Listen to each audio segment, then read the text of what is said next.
Red flag warning. My husband abandoned me during emergency C-section to support his coworker. I found their hidden luxury vacation photos, and his mother is helping me take everything before it's too late. Everyone says bringing a child into the world is supposed to be the most beautiful moment of your life. For me, it became the moment everything I believed about my marriage shattered into 1,000 pieces. It wasn't supposed to happen that way.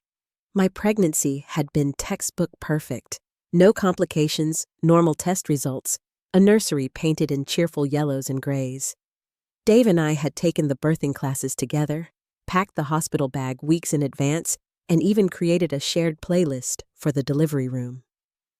But the universe had other plans, as did my husband, apparently. The betrayal in the delivery room. My water broke 3 weeks early on a Thursday morning. Dave was already at work, but he answered on the first ring. "It's happening," I told him, trying to keep my voice steady despite the rising panic. "The baby's coming early." "I'm on my way," he promised, his voice a mixture of excitement and nerves. "Don't move. I'll be there in 20 minutes. I believed him. Why wouldn't I? This was the man who had cried when we saw our baby's heartbeat for the first time, who had read parenting books without my prompting, who had massaged my swollen feet every night during the 3rd trimester. This was the man who had vowed, in front of everyone we loved, to stand by me in sickness and in health. 30 minutes passed, then 45. My contractions were intensifying, coming faster than I expected for early labor. I called him again, straight to voicemail. I texted, "Where are you? The contractions are getting stronger." No response. My neighbor Elaine drove me to the hospital when I couldn't wait any longer. By the time I was admitted, evaluated, and placed in a delivery room, 2 hours had passed with no word from Dave. The obstetrician on call, Dr. Fernandez, looked concerned as she checked my vitals and the baby's heartbeat. "Your blood pressure is quite elevated," she said, her forehead creased with worry. "And the baby's showing signs of distress. We need to monitor this closely." "My husband is on his way," I said reflexively, still clinging to the belief that there must be some explanation. A car accident, a dead phone battery, something. Another hour crawled by. The monitors began beeping with increasing urgency as my blood pressure continued climbing and the baby's heart rate became erratic. Dr. Fernandez returned with another doctor, their expressions grave. "We need to perform an emergency C-section," she explained gently but firmly. "The baby's in distress, and your preeclampsia is escalating quickly. We can't wait any longer." "But my husband," I protested weakly, tears streaming down my face from both pain and abandonment. "Is there someone else we can call?" the nurse asked kindly. "Your parents? A sibling?" My parents lived 3 states away. My sister was on a business trip in Europe. In the end, Elaine, a neighbor I mainly exchanged pleasantries with at the mailbox, held my hand as they administered the spinal block and prepared me for surgery.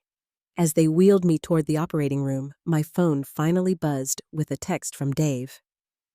Something urgent came up with Melissa from work. "She really needed support. We'll be there as soon as I can. You've got this." Melissa from work. The new project manager who had joined Dave's team 3 months ago. The one he had mentioned with increasing frequency in recent weeks. The one who apparently needed his support more than his wife in active labor with their first child.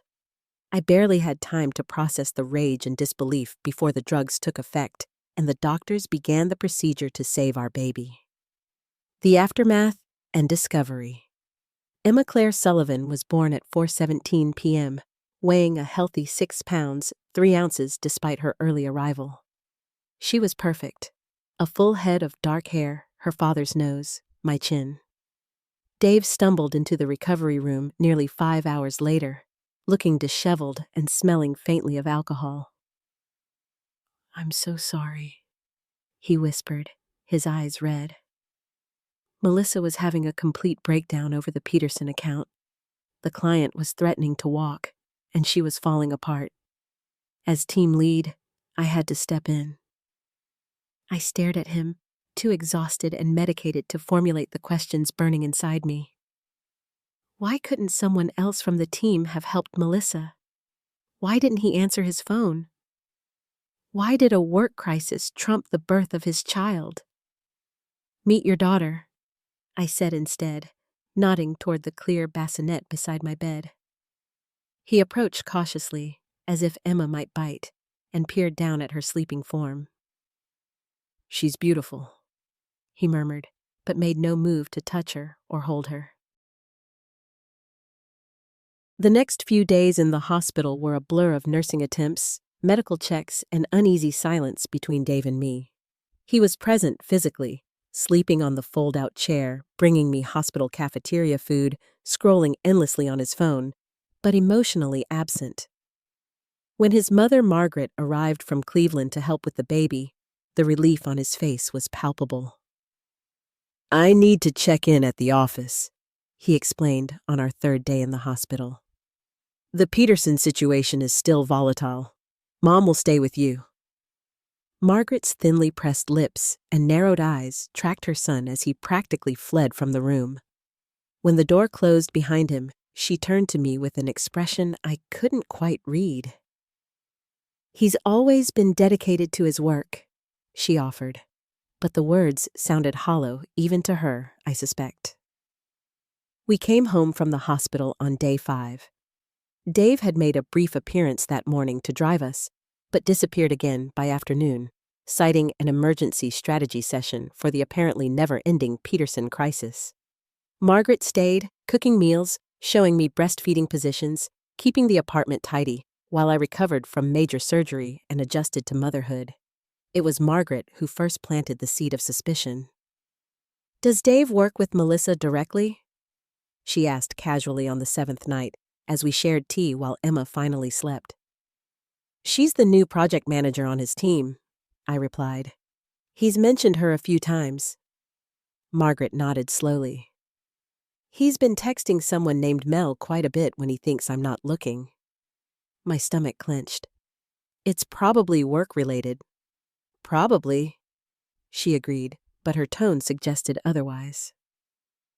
"Work texts don't usually make people smile like that, though." I tried to dismiss her comment, but it festered in my mind over the following days. Dave's absences grew longer and more frequent. He claimed the Peterson account was in jeopardy, that millions in revenue were at stake, that his entire team was working overtime to salvage the situation. 2 weeks after Emma's birth, while Dave was at another late meeting and Margaret was bathing the baby, I did something I'd never done before in our 5 years together. I checked his laptop. His password had always been my birthday, a fact I'd found endearingly sentimental. But when I tried it, access was denied. 3 attempts later, thoroughly locked out, I turned to his iPad instead. Remarkably, it opened with my fingerprints still registered. I wasn't sure what I was looking for until I found it. In his recently deleted photos folder, dozens of images that had been removed just days before Emma's birth. Pictures of Dave and a striking blonde woman I recognized from the company holiday party as Melissa.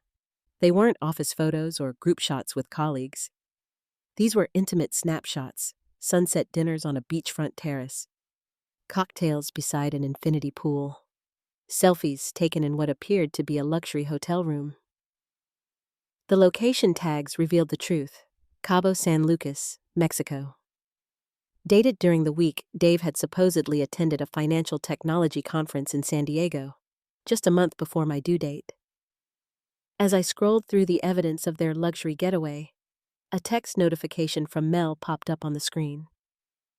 "Missing our sunset margaritas. When can you get away again?" This family man routine must be exhausting. The confrontation that wasn't time seemed to stop as I stared at those words. Family man routine. As if my C-section scar still burning across my abdomen was a theatrical prop. as if our newborn daughter was merely an inconvenience in their love story. My hands shook so violently I had to set the iPad down.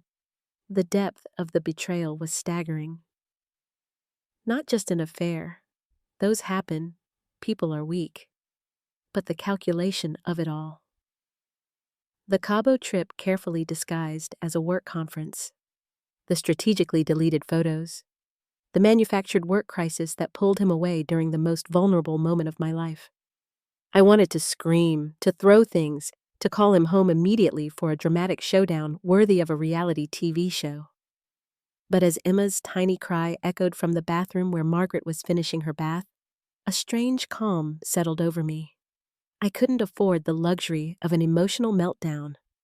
I was responsible for a helpless human being now. I needed to be strategic.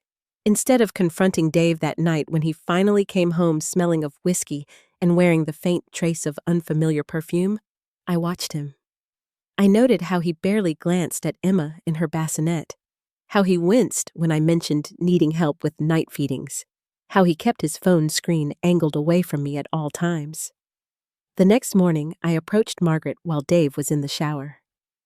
"I need to show you something," I said quietly, handing her the iPad open to the recovered photos. "And I need your advice." To her credit, Margaret didn't attempt to defend her son or dismiss the evidence. She scrolled through the images, her expression hardening with each swipe. "The bastard," she muttered, an uncharacteristic curse from this proper Midwestern grandmother. Just like his father. I hadn't known that about Dave's dad, who had died before I met him. Margaret had always spoken of her late husband with fond reverence. "Harold had 3 separate affairs that I know of," she continued, her voice tight with old pain. "I stayed because that's what women of my generation did. I stayed for Dave and his sister. I regretted it every day for 30 years, until Harold finally had the decency to die of a heart attack in his girlfriend's bed." She looked up from the iPad, her eyes fierce with unexpected resolve. "I won't let history repeat itself, Alexandra. You deserve better than what I settled for." "What should I do?" I asked, feeling oddly like the child in this scenario despite being a new mother myself. "First, we document everything," she said with surprising efficiency. "Then we contact a lawyer, and most importantly, we don't tip our hand until everything is in place." In that moment, Margaret transformed from my somewhat traditional mother-in-law into a strategic ally with decades of accumulated wisdom on dealing with unfaithful men. "Don't confront him yet," she advised. "Men like Dave, like Harold, they're prepared for the emotional confrontation. They have their excuses ready, their manipulations polished. They expect tears and recriminations because those are easy to dismiss as hormonal or irrational." She patted my hand with surprising strength in her aging fingers. "What they don't expect is calculated consequences. And that, my dear, is what we're going to deliver." The gathering storm. Over the next week, under Margaret's guidance and while still recovering from my C-section, I became a detective in my own marriage. We discovered that the Peterson account crisis was entirely fictional. A quick call from Margaret to her nephew, who worked in the same industry, confirmed that Peterson had been a satisfied client for years with no recent issues. Dave's frequent absences were meticulously documented in a notebook Margaret bought specifically for this purpose. The times he left, when he returned, the excuses given, the state he was in upon arrival home. She taught me to take photos of the mileage on his car before and after his work emergencies, and to note the lingering scents of restaurants and bars that clung to his clothes.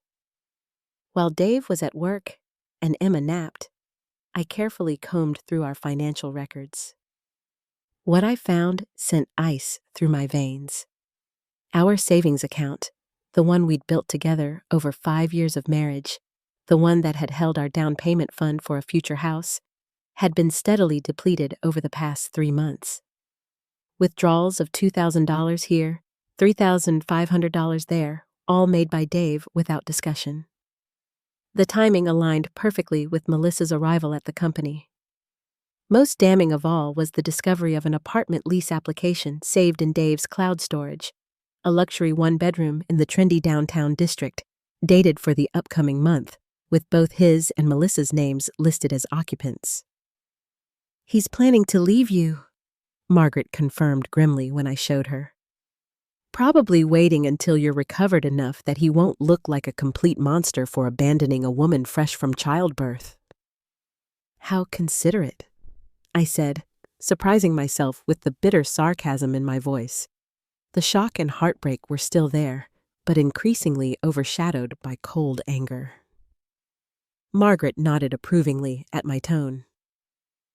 "Channel that anger productively. We have work to do." That work began with a consultation with Diana Levine, a divorce attorney Margaret knew through her church group. "Margaret explained your situation," Diana said, her expression compassionate but her eyes sharp with professional assessment. "I've handled many cases like yours, but few with this level of preparation before the spouse even knows divorce is on the table. That gives us a significant advantage." I shifted uncomfortably in my chair, Emma sleeping against my chest in her carrier. "I feel sneaky doing this behind his back." Diana leaned forward. "Let me be blunt, Alexandra. Your husband emptied your savings account without your knowledge. He disappeared during your emergency C-section to be with another woman. He's planning to move in with his girlfriend next month. The time for transparency in this relationship has long passed." When she laid it out that way, my hesitation evaporated. Diana outlined our strategy with clinical precision. We would document all marital assets before Dave could hide or transfer them. We would gather evidence of his infidelity and financial misconduct. We would prepare to file for emergency temporary orders to secure financial support and exclusive use of our apartment when the time came. "The clock is ticking," Diana warned. "Based on what you've shown me, he's moving quickly with his exit strategy. We need to beat him to the punch."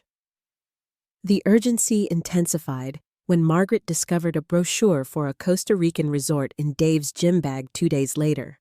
A quick check of his search history on the iPad, which he'd apparently forgotten I could access, confirmed the worst.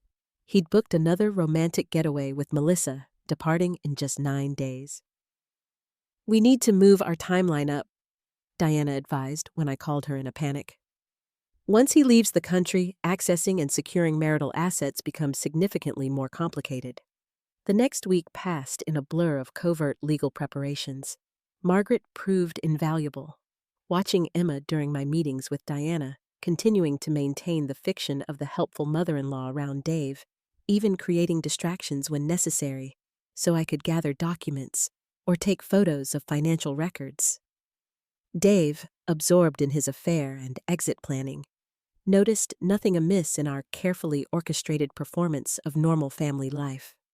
If anything, he seemed relieved that I wasn't demanding more of his time or attention, that Margaret was handling the baby care, that I wasn't questioning his increasingly flimsy excuses for his absences. 3 days before his scheduled Costa Rica departure, and the day before we planned to serve him with divorce papers, Dave made a critical mistake. He left his phone unattended on the kitchen counter while showering before a late strategy meeting. The notification that appeared on his screen was from a travel app. "Reminder, your flight to San Jose departs tomorrow at 10:15 a.m. Tap to check in. Tomorrow. Not 3 days from now." He was leaving earlier than we'd thought, giving us less than 4 hours before he potentially disappeared with what remained of our marital assets. I texted Diana immediately. "He's leaving tomorrow. What do we do?" Her response was immediate. "Filing emergency petition now. Do not confront.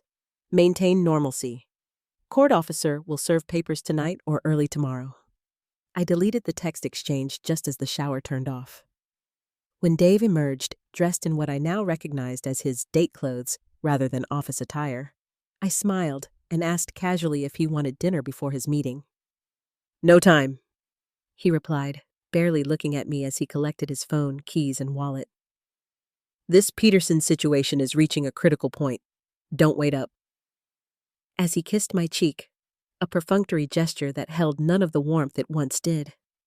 I wondered if this would be the last time I saw him as my husband, rather than my adversary.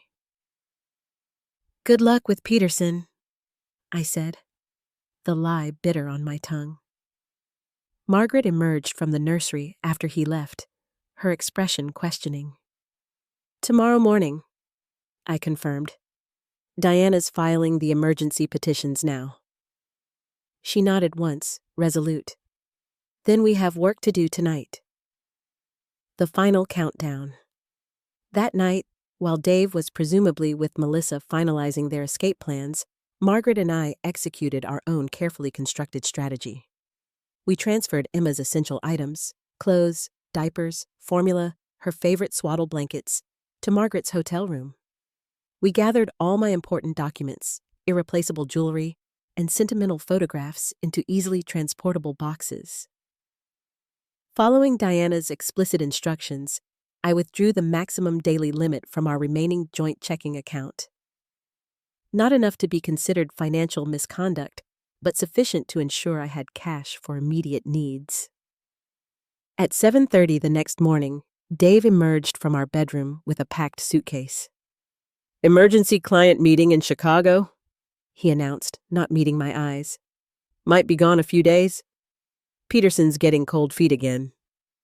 I nodded, feeding Emma her morning bottle with practiced calm. Travel safe. He hesitated by the door, perhaps experiencing a flicker of remorse or awareness that something felt off in my too easy acceptance. You'll be okay with Mom here? He asked, a question that might have seemed considerate if I didn't know better. We'll be fine, I assured him. Margaret's been a lifesaver. He seemed relieved at the reminder that his mother would continue supporting the family he was abandoning. With a quick wave, he headed for the door just as the doorbell rang. Dave opened it to find a court officer standing in the hallway. David Michael Sullivan? The officer asked formally. Yes? Dave replied, confusion evident in his voice. Consider yourself served, the officer stated, handing Dave a thick envelope. These are emergency temporary orders from the family court. You are required to read and comply with them immediately. I couldn't see Dave's face from where I sat with Emma, but I heard his sharp intake of breath, saw his shoulders stiffen beneath his expensive jacket. What the hell is this? He demanded, turning toward me with the unopened envelope clutched in his fist. Margaret moved to stand beside me and Emma, her presence protective and unyielding. I believe those are court orders, she said calmly. You should probably read them before you miss your flight to Costa Rica with Melissa. The color drained from his face. How did you know about Costa Rica? I finished for him. The same way I know about the Cabo trip during your San Diego conference. The same way I know about the apartment lease with both your names. The same way I know our savings account is nearly empty. My voice remained steady, the weeks of preparation having drained the overwhelming emotion from this confrontation. Those orders, Diana said, appearing in the doorway behind the court officer who had wisely stayed to ensure the situation remained civil. Freeze all marital assets, prohibit removal of property from the marital home, and establish temporary support for your wife and daughter while divorce proceedings commence. Divorce? Dave sputtered, looking between Diana and me. This is insane. You can't just Actually, she can, Diana interrupted smoothly. And due to the emergency nature of the filing, triggered by evidence of your imminent departure from the country with marital assets, the judge has already signed these orders. Your flight to Costa Rica would constitute a violation of a court order and could result in significant legal consequences. Dave's face cycled through shock, anger, and finally calculation as he appeared to assess his options. This is a misunderstanding, he attempted, adopting the reasonable tone I'd heard him use with difficult clients. I can explain everything. Save it for your attorney, Margaret said coldly. Alexandra doesn't need to hear more lies. As if on cue, Dave's phone began ringing. He glanced at it automatically, the caller ID clearly visible to everyone in our small entryway. Melissa. You should answer that, I suggested quietly.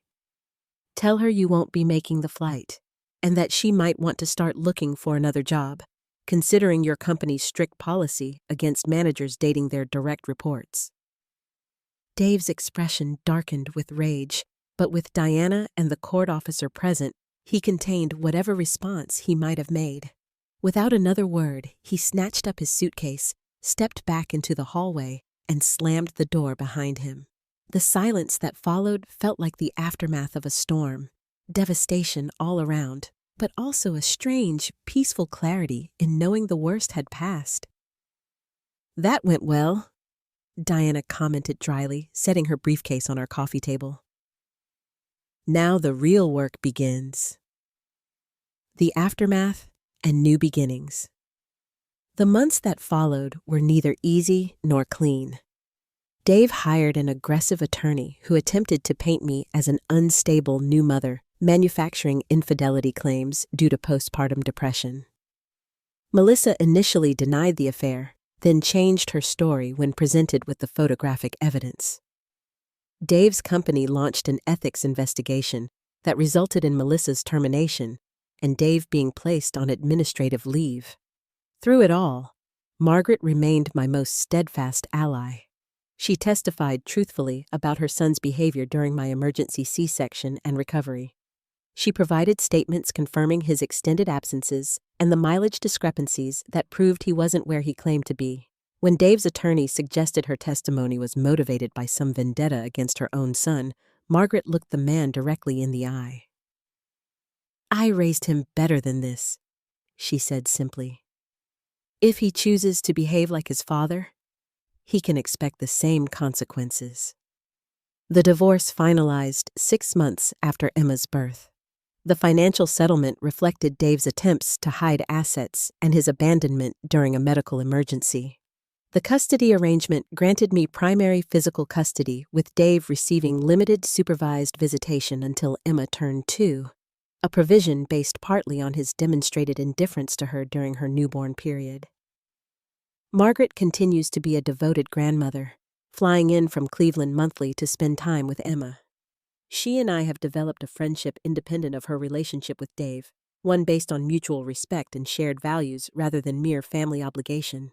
As for Dave and Melissa, their relationship imploded spectacularly 3 weeks after the divorce was finalized, when she discovered he had been simultaneously pursuing a relationship with their company's HR director, the very woman overseeing their ethics investigation.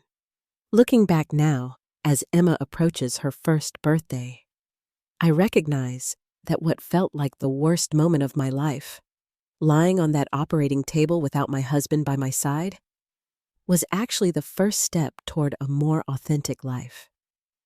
Had he shown up that day, performed the role of supportive spouse, I might have remained in the dark for years, raising our daughter in a home built on deception. The red flags had been there all along. The increasing mentions of Melissa's name, the sudden business trips, the emotional distance as my pregnancy progressed. I had dismissed them, made excuses, prioritized maintaining our perfect-looking life over acknowledging the growing evidence that something was wrong. Now I know better. Now I recognize that sometimes what feels like abandonment is actually liberation. That sometimes losing what you thought you wanted creates space for what you truly need. That sometimes the people you expect to hurt you become your champions, while those who vowed to protect you prove unreliable.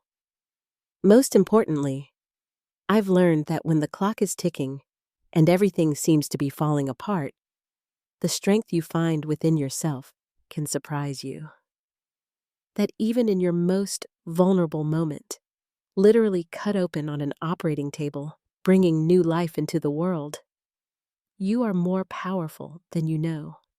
Emma will grow up knowing this truth. She'll grow up with a mother who refused to accept betrayal as her due, who fought for what was rightfully theirs, who rebuilt from the ashes of broken promises. And someday, when she's old enough to understand, I'll tell her how her grandmother, the mother of the man who abandoned us both, became the unlikely hero in our story. Because some family bonds transcend blood and legal ties. Some loyalty runs deeper than obligation. And sometimes, the people who help you take everything before it's too late are the ones you least expect.